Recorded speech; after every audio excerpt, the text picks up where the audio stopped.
Saturday, December 22nd, we have a benchmark. We have a phenomenal benchmark, one of the most well-known ones in CrossFit. We have the Filthy 50s. Here's what it is, buckle up. It's 10 things. Each thing has 50 repetitions. And if you're new to it, it's chipper, which means you start on the first movement and you just little by little go down till you do the last one. You chip away at the whole thing. Or some people say it's called a chipper because it feels like you're getting fed into a wood chipper and just spit out the other side. So it depends if you're a glass half full or half empty kind of a person. Filthy 50s, 50 box jumps, 50 jumping pull-ups, 50 kettlebell swings, 50 steps of a walking lunge, 50 knees to elbows, 50 push press, 50 back extension, 50 wall ball shots, 50 burpees, 50 double unders. A lot of stuff happening there, right? That's 500 repetitions total. The box jumps are 24 inches for the men, 20 for the women. Then the 50 jumping pull-ups. There's videos all over the place, CrossFit.com, how to do jumping pull-ups, but basically, if you're setting up your height for that, make sure it's safe. Okay, you're not going to trip and fall on whatever it is that you have under the pull-up bar that you're going to be jumping from. You want it to be completely stable and appropriate. And then what you want is when you grab the pull-up bar, both arms obviously, and you let your arm lock out by bending your knees because you're standing on something. With that full lockout, you probably want the top of your head to the pull-up bar to be about 6 inches. If that's where that is, with your arms fully extended and your legs bent, then you're in the proper rough ratio to do a jumping pull-up. And then you will use your legs to assist your upper body in the pull, jump your chin over the bar. And the only thing I don't want you to do is, after you get that chin over the bar, just allow yourself to just come right down nice and quick. You don't want to get your chin over the bar and slowly do this slow eccentric negative back down, then jump back up again. We don't want to do that. It breaks down far too much muscle tissue, so don't control the negative. 50 kettlebell swings out of 35 pounds for the men. 53 pounds for the men, 35 for the women. Those would be American swings going all the way overhead. Walking lunges are self-explanatory. 50 knees to elbows. There's a fun little set for you, right? And remember, that's knees to elbows. It's not knee to triceps.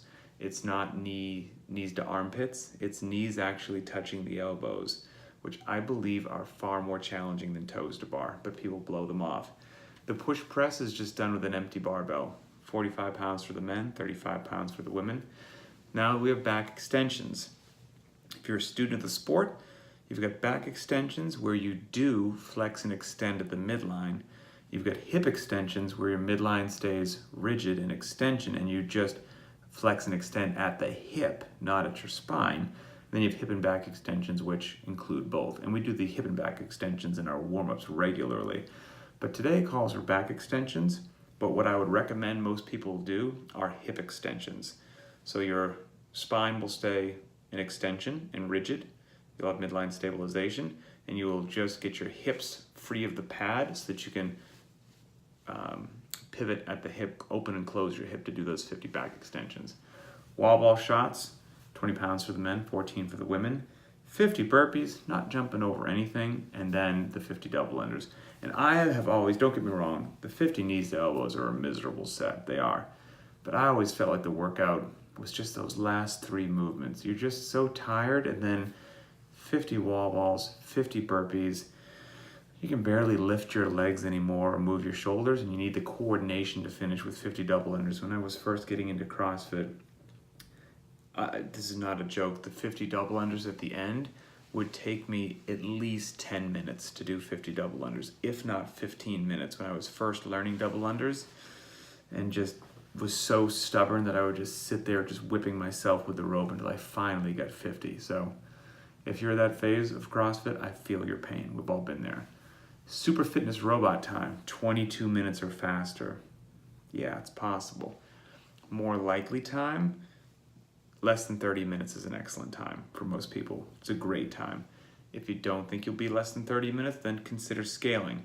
The filthy 25s. You're still gonna do a chipper, but you're just gonna knock everything down to 25 reps instead of 50 reps. and it all stays the same. The box stays the same, the kettlebell swing, the push press.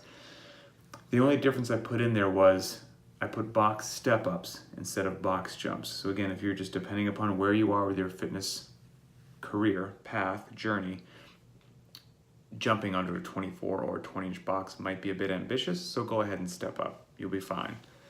Limited equipment option.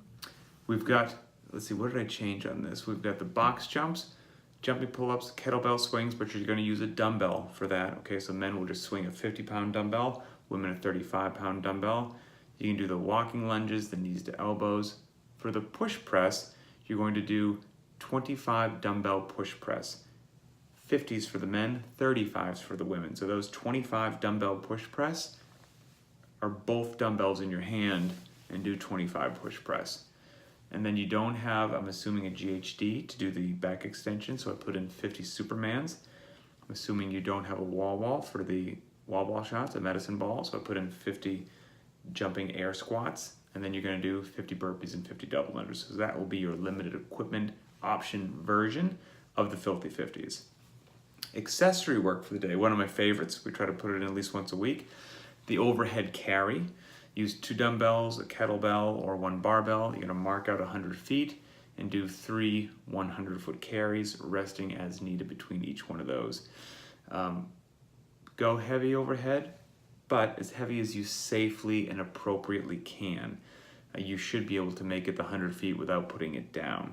And if you do have to lower it, make sure you can lower it safely and appropriately. Don't try to save it if it's overhead. If you're struggling, just ditch it. You know, live to fight another day, recover your strength, and then either lower the weight or do something appropriate like that. But the overhead carries are fantastic, not only for head to toe strength, but for just general purpose positive maintenance in your body. I can almost consider like prehab, even though I can't stand that term.